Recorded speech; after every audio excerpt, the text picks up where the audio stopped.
Hi guys, I'm Adam Wilborn from WhatCulture. And I'm the other bald guy from WhatCulture. And don't forget, if you want to listen to the news as a podcast when you're out and about, you can do so by searching for WhatCulture Wrestling on either iTunes, Spotify, wherever you get your podcasts from. But coming up today, potential spoilers on returns at the Royal Rumble. Ratings! And Becky Lynch has her say on women's wrestling. This is the news. But we're going to kick things off with a little bit of Royal Rumble discussion.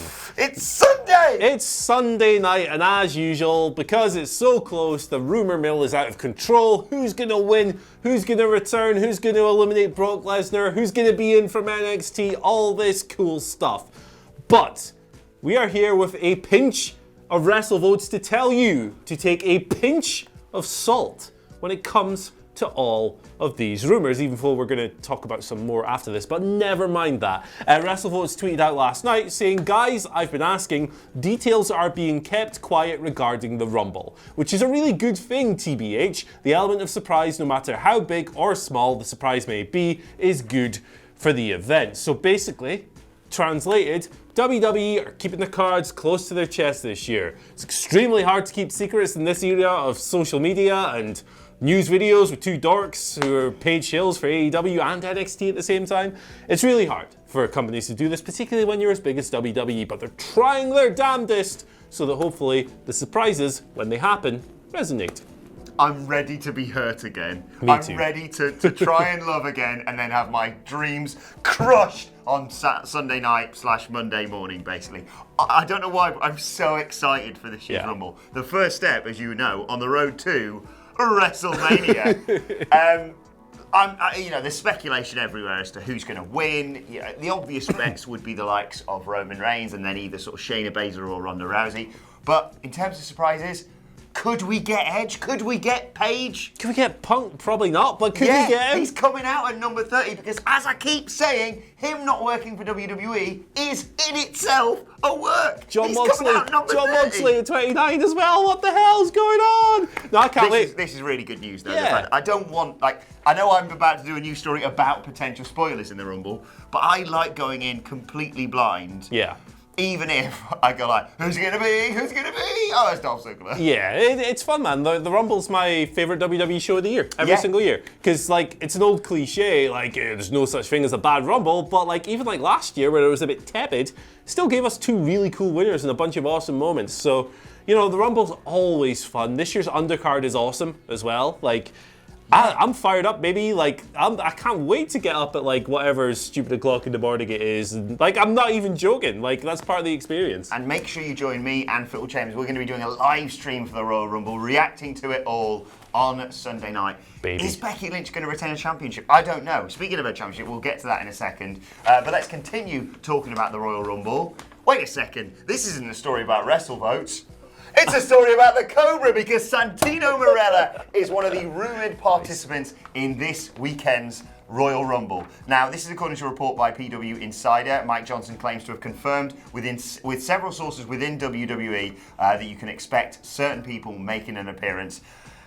The former two-time Intercontinental Champion looks like he's going to be making an appearance. Please God, as Santino and not as Santina. Yeah, that's kind of important in this era of wrestling, isn't it? That Santina doesn't show up, but Santino's fun. Yes, but he of course has broken records of the Rumble. We all thought he was going to win it. Was it the 40-man one? When 2011, Del Rio. Del Rio. And of course, he is the fastest ever elimination, 1.9 seconds. A couple of other potential spoilers about who could be in the Royal Rumble. Ruby Riott looks set to return as well, which I actually think is really good. I can't wait to see her back in action. I miss her. And Nia Jax.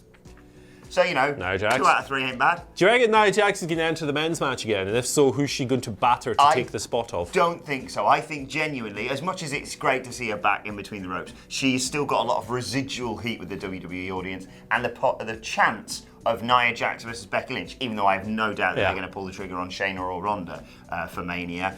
I just think that adds a really good element of intrigue, and it's a good way of bringing Nia back without having her, just re-enter some sort of mid-card feud straight away. I think she'd be a good challenger potentially after, for the pay-per-view between the Rumble for whoever has the belt, because Like, the thing is, Nia Jax is like one of the most widely criticized wrestlers in WWE, and there's justification to that. But like, think about those Ronda Rousey matches; they were awesome. Yeah. So like, she can do it in a big spot when the moment calls for it. So maybe we'll get something cool between her and Becky. And not to be, we didn't want to be too horrible to it. She's recovered from horrific injuries. Double to get ACL tears. That's or something? insane. That's absolutely mental.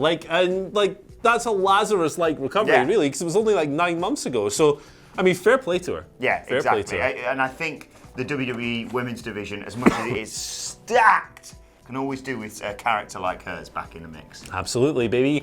Ratings. For some reason, every Friday morning when we come through and talk about ratings, somebody gets pissed off. I don't understand why. They're just numbers, but we're going to talk about them anyway. It's a 4th win in a row for AEW, but not quite by the margin of previous weeks. So AEW came in at 871k on Wednesday night. NXT at 769k. Nice. AEW's viewership was down 7%. NXT up 10%, so that's positive for NXT. In the key 1849 demographic, AEW was down to a 0.35 rating, NXT at a 0.24 rating. So, yeah, this is actually not a whole lot to unpack here compared to recent weeks. You could say that history tells us that pre-taped shows don't do as well Doesn't with help ratings. if your Twitter account announces the tag team titles. have changed That either. almost certainly didn't help, but at the same time, AEW had a show on a boat, which probably attracted more viewers, so it's kind of hard to weigh them up. And also, at the same time, this week's episode of NXT felt quite well marketed as well. You had matches like Keith Lee versus Roderick Strong, which was something a lot of people were looking forward to. Tony Storm versus Io Shirai added the day before. That's a nice little popper as well. The gaps evening out a little bit there, but here we go. As we always should preface this whole thing with 1.6 million people watching wrestling on a Wednesday night. That's the most important thing. That is great because both shows, yet again, were really good this week. I don't think even the most loyal NXT fan would have argued that they could beat AEW this week, despite the fact, as you said, it was pre-taped. It's a wrestling show on a bloody boat. Yeah.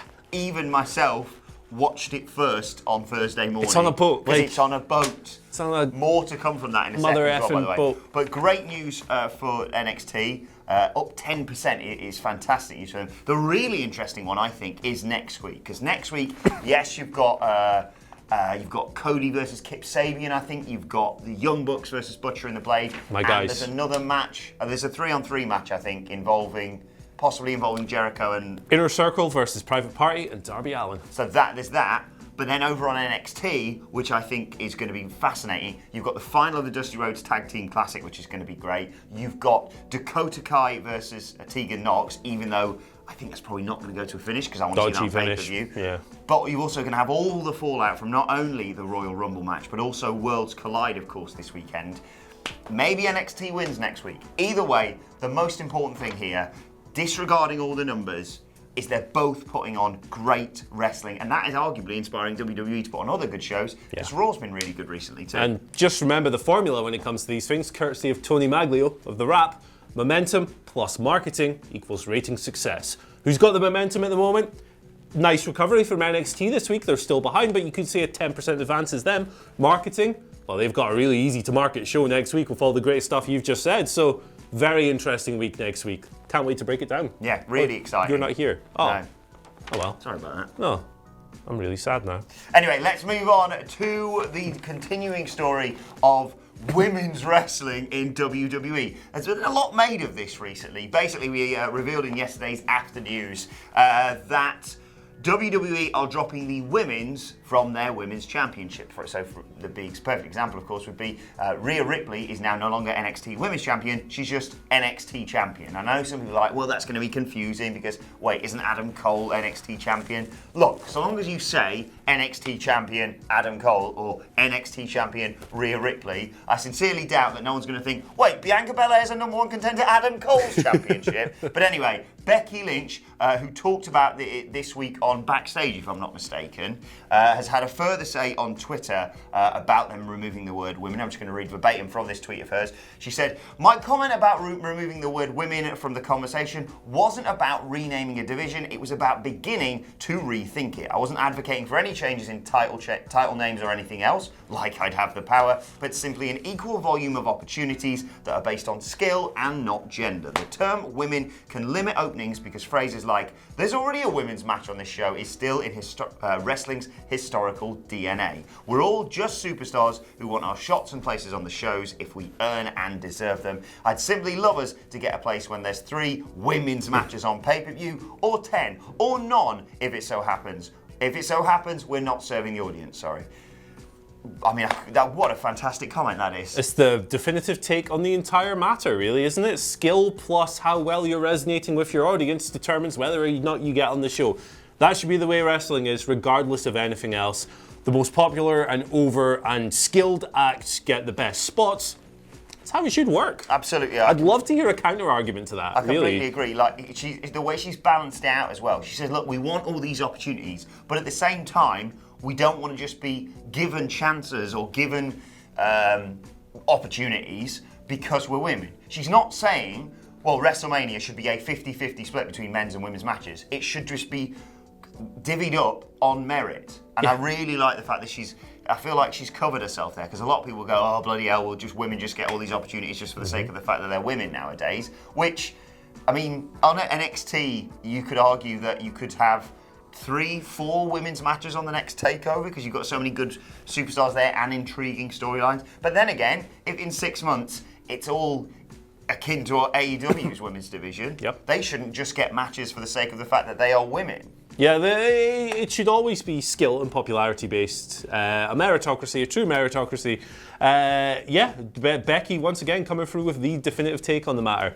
And with regards to like the NXT Championship, as it's now known and so forth, like I think it's great. Like WWE are actually trusting you, the viewer, to figure something else out on your own. You're gonna have to like contextually, you know that if someone says Bianca Belair challenges for the NXT Championship tonight, you know she's not facing Adam Cole. Yeah. Like you're smart. You can figure that out yourself. So I think it's a good move. I've heard arguments for just renaming the Adam Cole's belt the NXT Men's Championship and having the men's and the women's, which is another good idea. It's all part of the evolution of this aspect of wrestling and so forth. And beside, like, even if the belts are named the same thing, I reckon Rhea Ripley would destroy Adam Cole in a real fight. So I have no problem with hers being the NXT Championship. A very measured discussion there. Can't wait to be called Cooks in the comments. Hey! Don't forget to let us know your thoughts on Twitter.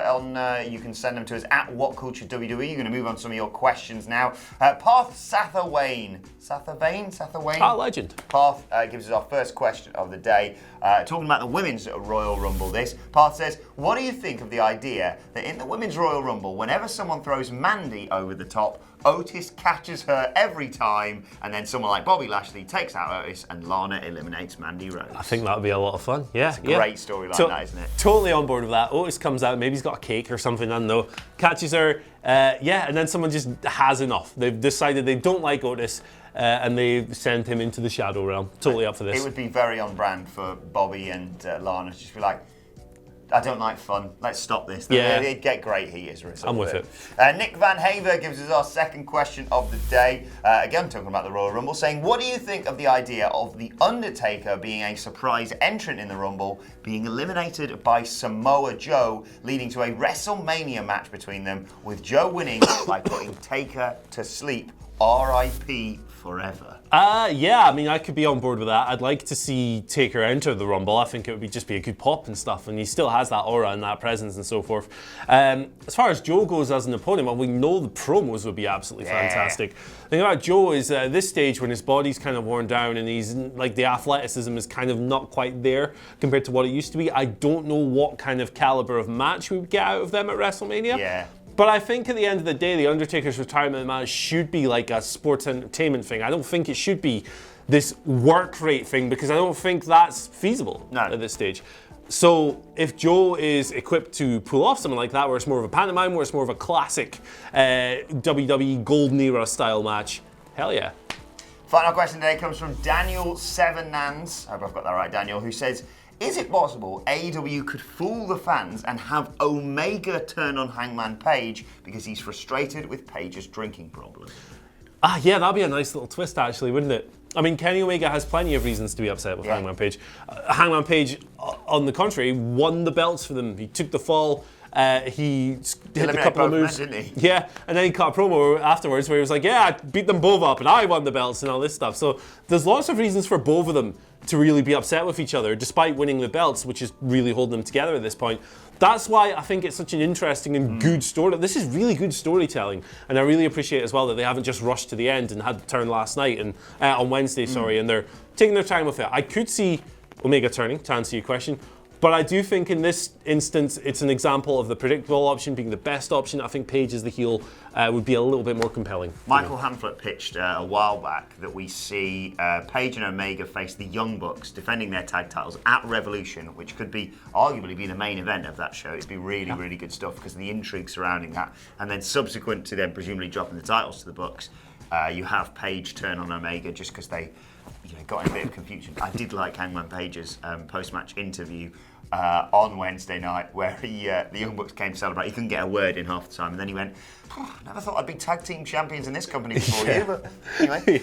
Right, let's move on to today's and finally, and I've got to give a massive shout out to Joey D on Twitter, who shared this image from the Jericho cruise, which is, I think, the one we were all looking forward to when we were looking ahead to the Chris Jericho's Rock and Wrestling Rage at Sea and AEW Dynamite being on there. We obviously saw MJF get chucked in a pool. Jon Moxley became #1 contender for Chris Jericho's AEW World Championship, despite the fact he's only got one eye, and he did the thing we all wanted him to do. Ladies and gentlemen, Pirate Moxley. There he is. What a guy. It's great stuff, isn't it, man? Great stuff. Pirate Moxley. Think about where he was this time last year. I know, man. Like, Michael Sidgwick, I love his take on Jon Moxley's current state. He's a John Carpenter action movie character. He's like someone out of Big Trouble in Little China or something. He's goofy, he's kind of silly, but it fits, and he's somehow still a badass, and somehow it all works together and doesn't come across as stupid as Mitch the Potted Plant and throwing hot dogs at dudes. Love Jon Moxley. My only regret is they didn't shoot Jericho or Pac out of a cannon on Dynamite. Give it time, that's next year. It's coming, baby. Yes. Let us know your thoughts on that and all of today's news stories in the comment section below. And don't forget to like, share, and subscribe. And subscribe to What Culture Wrestling on either iTunes, Spotify, wherever you get your podcast from, for daily wrestling podcasts. Myself and the Dadley Boys will be previewing SmackDown a little bit later on today. Plus, let us know your thoughts and Twitter questions on Twitter at WhatCultureWWE. And watch there, follow both of us. You can follow him at Andy H. Murray. The H stands for... You can follow me. You get at Adam Wellborn. You can follow us all at WhatCultureWWE. My thanks to Andy Murray. Thank you for watching, and we will see you soon. Bow, bow, bow, bow, bow.